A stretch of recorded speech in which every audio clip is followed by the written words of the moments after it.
Hello, good morning students. देखो, chapter number 9 coordination compounds के बारे में अपन बात कर रहे थे। ठीक है, तो जो कोऑर्डिनेशन कंपाउंड्स थे उनमें अपन ने देखा था वीबीटी के बारे में अपन स्टडी कर रहे थे। ठीक है, वैलेंस बैंड थ्योरी या वैलेंस बॉन्ड थ्योरी एक ही बात है। ठीक है, वैलेंस बॉन्ड थ्योरी मीन्स वहां अपन ने किसके बारे में आइडेंटिफिकेशन किया था। देखो, फाइनली वीबीटी में अपन को 4 थिंग्स फाइंड करनी होती है। ठीक है, first is hybridisation. Okay, second, अगर हमें हाइब्रिडाइजेशन पता है तो हमें क्या पता चल जाएगा, उसका स्ट्रक्चर। थर्ड, स्ट्रक्चर पता चल जाएगी तो हम इसका स्ट्रक्चर ड्रॉ कर सकते हैं, प्लस हम इसका क्या फाइंड कर सकते हैं, नेचर। नेचर मीन्स वो डायामैग्नेटिक है या फिर पैरामैग्नेटिक है। क्लियर है? ठीक है, अब देखो, कल अपन ने एक एग्जाम्पल लिया था। किसका एग्जाम्पल लिया था? CONH3 3 positive. ठीक है, ये जो एग्जाम्पल था इसमें अपन ने देखा था कि इसमें अपन ने सेंट्रल मेटल एटम देखा था, फिर उसके बाद में उसकी नेमिंग की थी, स्ट्रक्चर वगैरह देखी थी, कंप्लीट एग्जाम्पल किया था। ठीक है, अगर फिर भी किसी बच्चे को समझ में नहीं आया तो आज अपन नेक्स्ट एग्जाम्पल्स और करेंगे। ठीक है, और उन एग्जाम्पल्स को आप अच्छे से देखना। देखो, टोटल आपकी बुक में 4 एग्जाम्पल्स हैं। ठीक है, 2 एग्जाम्पल्स हैं ऑक्टाहेड्रल कॉम्प्लेक्सेस के। ठीक है, जिसमें से एक है D2sp3 और एक है sp3d2। मीन्स एक टाइप के कॉम्प्लेक्सेस में इनर ऑर्बिटल कॉम्प्लेक्स यूज आ रहे हैं और एक टाइप में आउटर ऑर्बिटल कॉम्प्लेक्सेस यूज आ रहे हैं। ठीक है, एक एग्जाम्पल है। नेक्स्ट जो एग्जाम्पल है वो sp3 हाइब्रिडाइजेशन का है। ठीक है, टेट्राहेड्रल स्ट्रक्चर का। उससे नेक्स्ट एग्जाम्पल जो है वो है स्क्वायर प्लेनर कॉम्प्लेक्सेस का, जिसमें dsp2 हाइब्रिडाइजेशन होगा। ठीक है, अब अपन ज्यादा टाइम वेस्ट नहीं करते हुए फटाफट एग्जाम्पल्स देखेंगे और उनको सॉल्व करेंगे। ठीक है, प्लीज मेरे सब बच्चों से रिक्वेस्ट है, पेन कॉपी लेके आ जाओ और जैसे जैसे मैं एग्जाम्पल करवा रही हूँ वैसे वैसे तुम लोग खुद उनको सॉल्व करो। ठीक है, मैं धीरे धीरे जैसे 1 बाय 1 स्टेप में आपको बता रही हूँ, वैसे अच्छे बच्चे जो हैं वो खुद फटाफट वो जो स्टेप्स हैं वो पहले ही लिख लो और फिर मैच करो कि हम लोग जिस तरह से फाइंड कर रहे हैं इसका ऑक्सीडेशन नंबर या हाइब्रिडाइजेशन नंबर वो सही है या नहीं है। ठीक है, वीबीटी का क्वेश्चन 101% कोऑर्डिनेशन कंपाउंड्स में पूछा जाता है। क्लियर है बेटा? ठीक है, बहुत सारे क्वेश्चंस आएंगे इसके कोऑर्डिनेशन कंपाउंड के। So please ready? ठीक है, पेन कॉपी लेके बैठो और अभी अपन नेक्स्ट एग्जाम्पल इसका सॉल्व करेंगे। ठीक है, फर्स्ट एग्जाम्पल कल अपन ने देखा था CONH3 वाला। ठीक है, अब जो नेक्स्ट एग्जाम्पल अपन देखेंगे that is COF6 and 3 negative. ठीक है, डायरेक्ट देखते ही दिमाग में ये मत सोचना कि यहाँ कोबाल्ट पे 3 नेगेटिव चार्ज है, नहीं, स्टेप बाय स्टेप चलेंगे। क्लियर है? चलो देखो, सबसे पहले अपन क्या करेंगे, सबसे पहले अपन तो इसका नेम लिखेंगे। ठीक है, वहां वीबीटी में रिक्वायर्ड नहीं है कि आप इसका नेम मेंशन करो, बट अपन ने IUPAC नेमिंग पढ़ी है तो उसका कुछ तो यूज करेंगे ही ना। ठीक है, तो सबसे पहले तो इसका नेम देखो। पहले तो मुझे ये बताओ इसमें लिगेंड कौन सा है? कौन सा लिगेंड है? F, फ्लोराइडो। ठीक है, या फ्लोरिडो भी बोल सकते हो आप इसको। कितने हैं? 6 है, तो मैंने यहाँ लिख दिया hexafluorido. Then central metal atom is cobalt, then cobalt. ठीक है, अब बात आई ऑक्सीडेशन स्टेट की। ठीक है, अब ऑक्सीडेशन स्टेट में देखो, इसको क्या एज्यूम किया? X। ठीक है, देन फ्लोरीन का कितना होता है?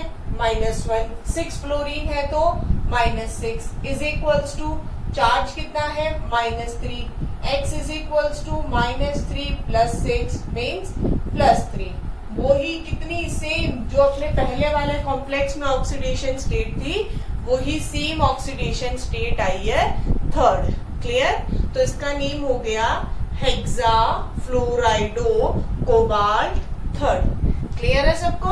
ठीक है, चलो अब देखो नेक्स्ट फर्स्ट काम तो हो गया अपना यूपीएससी नेमिंग वाला। अब हम देखेंगे सेंट्रल मेटल एटम कौन है, कोबाल्ट, जिसका ऑक्सीडेशन स्टेट कितना है 27, ठीक है। अब इसका 27 है तो हमने कल भी लिखा था आर्गन का 18 होता है और नोबल गैस है तो हम इसको लिख सकते हैं। ये तो हो गए 18, उसके बाद में 4s2 19 20 और ये 3d7, ये हो गया 27। क्लियर है सबको, स्टेप बाय स्टेप समझ में आ गया। नेक्स्ट स्टेप फटाफट सारे बच्चे कर लो। क्या होगा, क्या चार्ज आएगा कोबाल्ट पे, कोबाल्ट पे चार्ज आएगा पॉजिटिव 3+3, ठीक है। तो देखो अगर कोबाल्ट पे +3 चार्ज है, +3 चार्ज होने का मीनिंग क्या हुआ कि कोबाल्ट में से अपन को 3 इलेक्ट्रॉन्स बाहर निकालने हैं। और कल भी मैंने आपको बताया था बाहर कौन बाहर निकलेगा, जो सबसे बाहर है, मींस जो शेल में आउटर मोस्ट शेल में है, जो सबसे बाहर वाले शेल में है, वो ही इलेक्ट्रॉन बाहर निकलेगा। और सबसे बाहर वाले शेल में कौन है, 4s। इलेक्ट्रॉन कितने निकालने हैं अपन को, 3 इलेक्ट्रॉन्स निकालने हैं, ठीक है। तो 4s में कितने इलेक्ट्रॉन्स है, 2, पहले वो इलेक्ट्रॉन निकलेंगे। फिर 3d में कितने इलेक्ट्रॉन्स है, 7, उसमें से एक इलेक्ट्रॉन निकलेगा, कितने बचे, 6। Very good. तो देखो 4s तो कितना हो गया 0 और 3d में कितने इलेक्ट्रॉन हो गए 6। यहाँ तक क्लियर है सब बच्चों को। पहले नेम लिखा, फिर कोबाल्ट का ऑक्सीडेशन स्टेट लिखा, फिर एक्चुअल में कोबाल्ट जिस ऑक्सीडेशन स्टेट में है यहाँ पर उसका लिखा, ठीक है। समझ आ गया सब बच्चों को। चलो नेक्स्ट देखो, अब अपन क्या करेंगे, ऑर्बिटल्स का डायग्राम बनाएंगे। सबसे पहले कौन सा लिखा 3d, उसके बाद में कौन सा मेंशन करेंगे 4s, उसके बाद में कौन सा मेंशन करेंगे 4p और उसके बाद कौन सा मेंशन करेंगे 4d, ठीक है। यही सीक्वेंस होती है, क्योंकि 3d से पहले अगर अपन बात करें 3p की 3s की तो वो तो सारे फुलफिल्ड है, फुलफिल्ड अपने काम में नहीं आने। क्यों काम में नहीं आने, क्योंकि मेटल को इलेक्ट्रॉन चाहिए और वो कौन दे रहा है उसको, लिगेंड दे रहा है। कितने इलेक्ट्रॉन डोनेट कर रहा है, 2 इलेक्ट्रॉन डोनेट कर रहा है, ठीक है। तो क्या करना पड़ेगा, जो भिखारी है, जो लेने वाला है, उसको अपना पूरा ऑर्बिटल खाली रखना है, क्योंकि 2 इलेक्ट्रॉन्स ही आ सकते हैं ऑर्बिटल में और मेटल कितने ले रहा है, 2 ही ले रहा है। लिगेंड दे कितने रहा है, 2 ही दे रहा है, तो उसको अपना ऑर्बिटल वैकेंट रखना पड़ेगा, इसलिए आगे वाले ऑर्बिटल यूज आएंगे। जो फुल्ली फिल्ड ऑर्बिटल्स हैं वो यूज नहीं आएंगे, ना हाफ फिल्ड यूज आएंगे। क्लियर है, चले आगे। चलो बोलो, डी में कितने ऑर्बिटल्स होते हैं, वेरी गुड। एस में कितने होते हैं 1, पी में 3, डी में 5, एफ में 7। बहुत बार बताया था ना 11th क्लास में, कोई बात नहीं, रिवाइज हो गया। और ध्यान रखना डी में कितने हो गए 1, 2, 3, 4 एंड 5। एस में 1 हो गया, पी में कितने हो गए 3, डी में कितने हो गए 1, 2, 3, 4 एंड 5। क्लियर। चलो अब फिल करते हैं इलेक्ट्रॉन। 4s में कितने इलेक्ट्रॉन है 0, कुछ नहीं फिल करना। 4p में भी कुछ भी नहीं है, 4d में भी कुछ नहीं है, ठीक है। कहाँ है 3d में है, कितने इलेक्ट्रॉन है 6 इलेक्ट्रॉन्स है। लिखो 1, 2, 3, 4, 5 एंड 6 हो गए 6 इलेक्ट्रॉन, ठीक है। यहाँ तक काम हो गया सबका। बहुत इजी सा काम है, इलेक्ट्रॉनिक कॉन्फ़िगरेशन लिखना है और इलेक्ट्रॉनिक कॉन्फ़िगरेशन को ऑर्बिटल डायग्राम में शो करना है। काम खत्म हो गया। चलो अब नेक्स्ट काम क्या करना है, सब बच्चे ध्यान से सुन लो एकदम, ठीक है। बोर्ड पे देखो फटाफट। क्या नेक्स्ट काम क्या था, लिगेंड को देखना है। लिगेंड कैसा है, वीक फील्ड है या फिर स्ट्रॉन्ग फील्ड है। जो स्ट्रॉन्ग होगा वो क्या करेगा, अनपेयर्ड इलेक्ट्रॉन्स की पेयरिंग कर देगा। जो वीक होगा, सिंपल सी बात है, एकदम बहुत कॉमन स्टूपिड सा लॉजिक है इसके पीछे, स्ट्रांग है वीक है सबको पता चल रहा है। जो स्ट्रांग होगा उसमें पावर होगी, वही बात, स्ट्रांग होगा लात मारेगा, ये उठ के इधर आ जाएगा, ये उठ के इधर आ जाएगा। वीक होगा, पावर ही नहीं है, कुछ नहीं कर पाएगा, छोड़ देगा इनको ऐसा का ऐसा। समझ आई बात? अब ऐसा क्यों हुआ ये अपन कहाँ पढ़ेंगे? वेरी गुड, CFT में, ठीक है ना। तो अभी अपन सिर्फ क्या पढ़ेंगे कि स्ट्रॉन्ग है तो पेयरिंग होनी है, स्ट्रॉन्ग नहीं है वीक है तो पेयरिंग नहीं होनी है, ठीक है। बस इतनी चीज अपन को ध्यान रखनी है। और कल मैंने आपको बताया था कि वीक कौन कौन से हैं।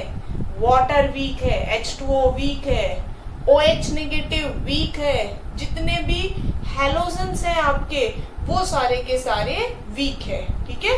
बाकी पूरी एक सीरीज होती है जिसको आपको लर्न करना पड़ेगा, बट जो बेसिक जो एग्जाम्पल्स पूछे जाते हैं, ठीक है, उसका मैं आपको बता रही हूँ। तो ये सबसे अच्छा तरीका है कि आप ये चीज याद रखो, वाटर वीक है, OH वीक है और हैलोजेंस वीक है, ठीक है। जनरली आपके यही काम में आते हैं, ठीक है। बाकी तो 90+ वालों को तो बहुत कुछ पढ़ना पड़ेगा, ठीक है। तो अभी मैं सब बच्चों के लिए कॉमन एक चीज बता रही हूँ। तो अब बोलो, यहाँ पे लिगेंड कौन है? F। और F आपको पता है फ्लोरीन, हेलोजन है। हेलोजन है मतलब कैसा है ये? वीक है। और वीक है तो क्या होगा? पेयरिंग नहीं होगी। तो क्या लिखेंगे? Fluorine is weak field ligand, so pairing does not occur, ठीक है। चलो, तो मतलब अगर यहाँ पे ये फ्लोरीन कैसा हो गया? वीक फील्ड हो गया, तो यहाँ पे पेयरिंग नहीं होगी। और पेयरिंग नहीं होगी तो मतलब अपन को कोई काम नहीं करना, जैसा है वैसा का वैसा आप नीचे कॉपी पेस्ट कर दो, ठीक है।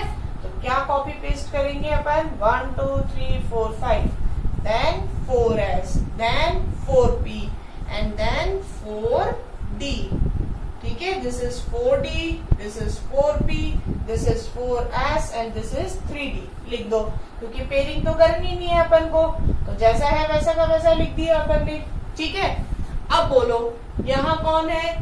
फ्लोरीन। फ्लोरीन पे कैसा चार्ज होता है? -1। -1 मतलब एक फ्लोरीन कितने इलेक्ट्रॉन डोनेट करेगा? 2 इलेक्ट्रॉन डोनेट करेगा। फ्लोरीन है कितने? 6 फ्लोरीन है। कहाँ से डोनेट करना स्टार्ट करेंगे? यहाँ से तो कर नहीं सकते। क्यों? क्योंकि इसके पास पहले से एक इलेक्ट्रॉन है। अगर फ्लोरीन ने इसको 2 इलेक्ट्रॉन्स दिए तो इसके पास कितने इलेक्ट्रॉन्स हो जाएंगे? 3। एक ऑर्बिटल में 3 इलेक्ट्रॉन पॉसिबल ही नहीं है, जगह ही नहीं है उनके पास। तो कहां से स्टार्ट करेंगे? S से स्टार्ट करेंगे। First fluorine, second fluorine, third fluorine, fourth fluorine, fifth fluorine and this is 6th fluorine. बोलो अब कौन कौन से ऑर्बिटल्स आपके यूज आए हैं? S कितना? 1 ऑर्बिटल। P के कितने ऑर्बिटल? 3 ऑर्बिटल्स। D के कितने orbital? 2 orbitals. Means hybridisation is sp3d2। कौन सा हाइब्रिडाइजेशन है? sp3d2। फर्स्ट पॉइंट मिल गया। 3 चीजें बतानी होती है ना अपन को, हाइब्रिडाइजेशन, स्ट्रक्चर एंड नेचर। सो पहली चीज अपन को पता चल गई दैट हाइब्रिडाइजेशन इज sp3d2। और ये हाइब्रिडाइजेशन पता चलते ही सब बच्चों को बहुत आसानी से समझ आ जाएगा, पता होगा sp3d2 का स्ट्रक्चर कैसा होता है? ऑक्टाहेड्रल। कैसा होता है? ऑक्टाहेड्रल। अब क्वेश्चन मेरा ये है कि ये कॉम्प्लेक्स डायामैग्नेटिक होगा या पैरामैग्नेटिक होगा? सेकेंड क्वेश्चन इज, ये जो कॉम्प्लेक्स है ये इनर ऑर्बिटल कॉम्प्लेक्स होगा या आउटर ऑर्बिटल कॉम्प्लेक्स होगा? ठीक है, 2 क्वेश्चन है आप लोगों के लिए, सोचो थोड़ा सा। ये डायामैग्नेटिक होगा या पैरामैग्नेटिक होगा? ध्यान दो, कल के लेक्चर में बताया था आपको। सेकंड, ये इनर ऑर्बिटल कॉम्प्लेक्स होगा या आउटर ऑर्बिटल कॉम्प्लेक्स होगा? सोचा, दिमाग लगाया कुछ? चलो देखते हैं कितना दिमाग लगाया तुम लोगों ने। देखो, फर्स्ट बात करें हम नेचर की। बोलो, नेचर क्या बताया था आपको? किसके बेसिस पे देखोगे आप नेचर? Unpaired electron. मीन जहां आपने, यहां इस पोजीशन पे नहीं देखना है, जहां आप हाइब्रिडाइजेशन फाइंड कर रहे हो लास्ट फॉर्मूला में, मीन्स लिगेंड की पेयरिंग और अनपेयरिंग के बाद में, लास्ट में जो चीज होती है, ठीक है। यहां देखो 3D में कितने अनपेयर्ड इलेक्ट्रॉन्स है? 4 अनपेयर्ड इलेक्ट्रॉन्स है। मीन्स अनपेयर्ड है ना इलेक्ट्रॉन्स, पेयर्ड नहीं है ना। तो मैंने क्या बोला था? अनपेयर्ड इलेक्ट्रॉन्स प्रेजेंट P कैसा होगा? पैरामैग्नेटिक। और अगर ये एब्सेंट होता तो डायामैग्नेटिक। प्रेजेंट है मीन्स मैग्नेटिक मोमेंट है, मैग्नेटिक मोमेंट शो कर रहा है, प्रेजेंट है मैग्नेटिक मोमेंट। और मैग्नेटिक मोमेंट क्यों प्रेजेंट होगा? बिकॉज अनपेयर्ड इलेक्ट्रॉन प्रेजेंट है, ठीक है। क्योंकि ये अनपेयर्ड इलेक्ट्रॉन एक दूसरे के मैग्नेटिक मोमेंट को कैंसिल आउट नहीं कर रहे हैं। क्लियर है? समझ आ रही है बात? इसलिए ये कैसा होगा? पैरामैग्नेटिक, ठीक है। Due to unpaired electron, due to the presence of unpaired electron, this complex is paramagnetic. Means ये कोई ना कोई मैग्नेटिक फील्ड जनरेट करेगा, क्रिएट करेगा, मैग्नेटिक प्रॉपर्टी शो करेगा। अगर आप इसको मैग्नेटिक फील्ड में रखोगे तो ये मैग्नेटिक फील्ड को क्या करेगा? अट्रैक्ट करेगा। क्लियर है सब बच्चों को? चले आगे।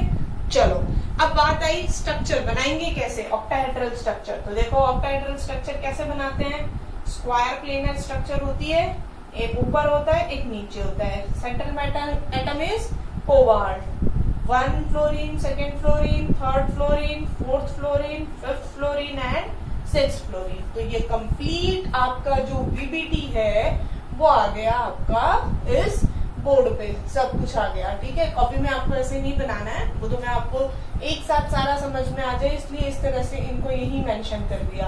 बाकी आपको पूरा कंप्लीट होने के बाद अच्छे से नीचे मेंशन करना है hybridisation this, structure this, nature this, और अच्छा सा स्ट्रक्चर बनाना है, ठीक है। मीन्स पूरे 1-1.5 पेज में इसका जो डिस्क्रिप्शन है पूरा वो आना चाहिए, ठीक है।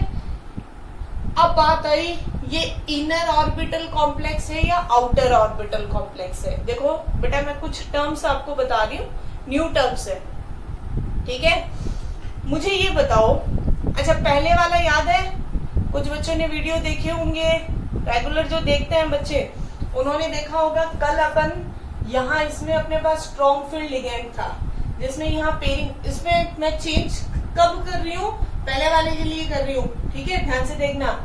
उसमें स्ट्रॉन्ग फील्ड था, बहुत पावरफुल था, मारी लात एक, इसको यहाँ शिफ्ट कर दिया, इसको मारा एक पंच, इसको यहाँ शिफ्ट कर दिया। ये कंडीशन थी ना? कब? यहाँ नहीं है कंडीशन, ये कब थी कंडीशन? एक इससे पहले जो एग्जाम्पल देखा था अपन ने, अमीन वाला, NH3 वाला, उसमें थी ये, है ना। इसको इसलिए बना रही हूं मैं ताकि मैं इसका कंपैरिजन बता सकूं तुम लोगों को, इन दोनों का, ठीक है।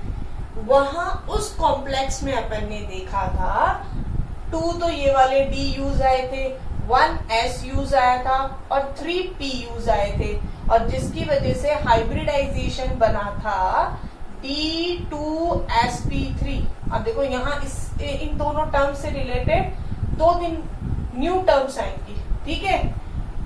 इससे पहले वाले एग्जाम्पल का जो हाइब्रिडाइजेशन था वो था D2sp3। अब वाले का हाइब्रिडाइजेशन है sp3d2। बहुत कॉमन सी लॉजिकल बात है, सबको साफ साफ दिख रहा है। इसमें ये 3D वाले मीन्स अंदर वाले d ऑर्बिटल यूज आए हैं और यहाँ पे बाहर वाले d ऑर्बिटल यूज आए हैं। जहां अंदर वाले डी ऑर्बिटल यूज आए हैं उनको क्या बोलेंगे? Inner orbital complexes. याद कर लो सब बच्चे, कान दिमाग सब खोलो, क्या बोलेंगे? Inner orbital complexes. ठीक है, जहां बाहर वाले डी यूज आ रहे हैं उनको क्या बोलेंगे? Very good, outer. ये इनर है तो वो आउटर हो गए, बहुत कॉमन स्टूपिड सी बात है। क्या होगी? Outer orbital complexes. Very good, ठीक है।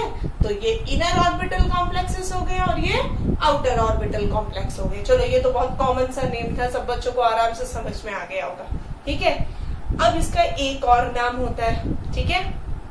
उसको समझने के लिए देखो, मैं थोड़ा सा आपको और चीज बताती हूँ।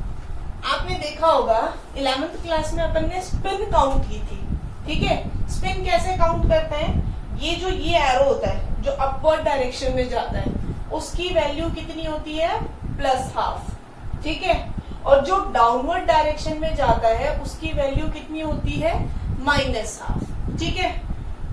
अब इसकी हुई +½ इसकी -½ ये 0 हो गया।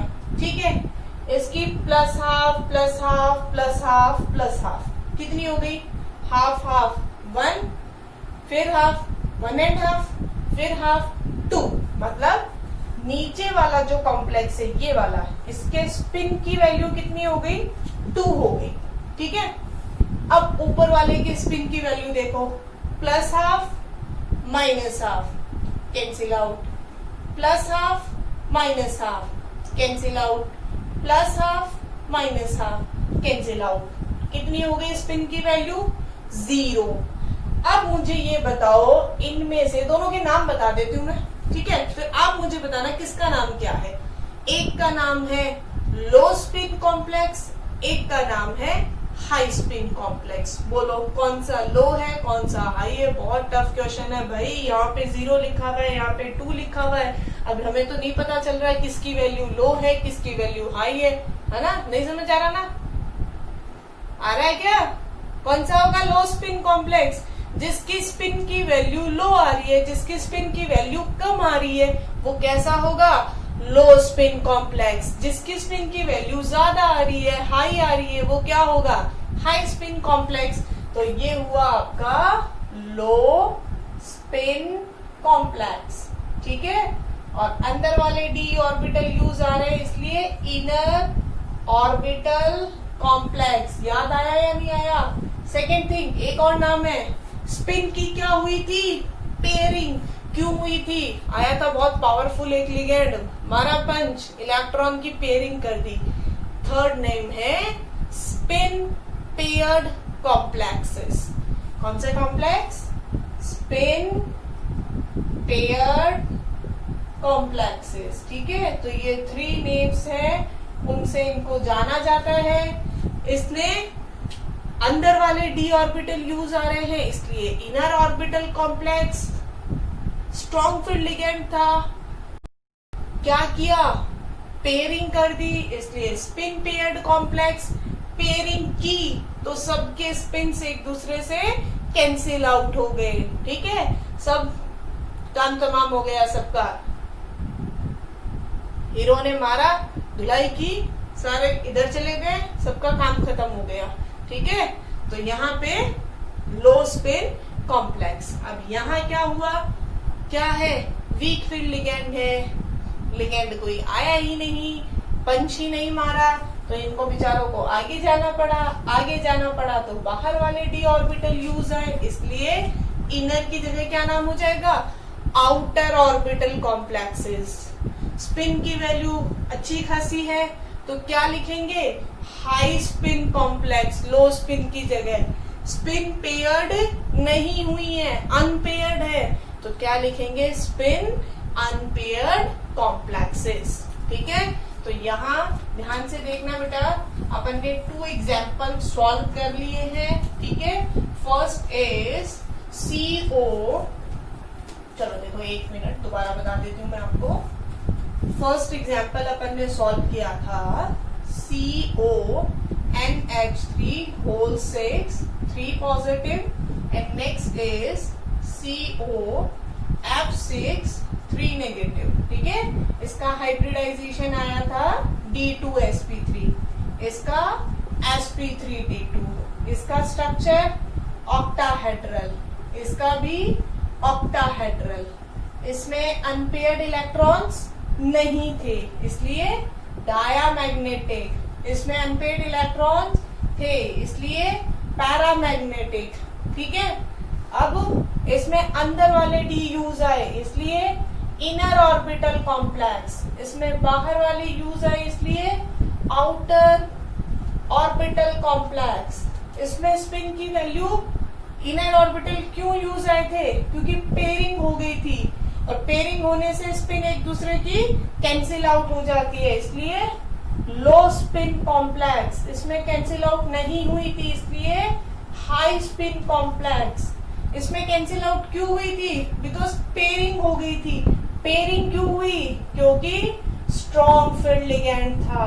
तो ये हो गया स्पिन पेयर्ड कॉम्प्लेक्स। इसमें पेयरिंग नहीं हुई इसलिए स्पिन अनपेयर्ड कॉम्प्लेक्स, ठीक है। पूरा रिवीजन हो गया, सब बच्चों को अच्छे से समझ में आ गया। चलो अब तुम लोगों के लिए होमवर्क, ठीक है। तुम लोगों को किसकी कसम खिलाऊं? केमिस्ट्री की कसम है भाई सबको। जो मैं एग्जाम्पल दे रही हूँ दोनों एग्जाम्पल करोगे सीरियसली सब बच्चे। चलो एग्जाम्पल देखो, कल आपको एग्जाम्पल करना है NiCl4 2 negative and second example is NiCl4 2 negative. ये दोनों एग्जाम्पल करेंगे बच्चे, ठीक है। कल मैं आते ही नेक्स्ट वीडियो में जब मैं आपको लेक्चर करवाऊं तो तुम लोगों का ये कॉपी में होना चाहिए और तुम लोग मेरी बात सिर्फ सुनोगे और मैच करोगे अपनी कॉपी में कि हम लोगों ने जो किया है वो सही है या नहीं है, ठीक है।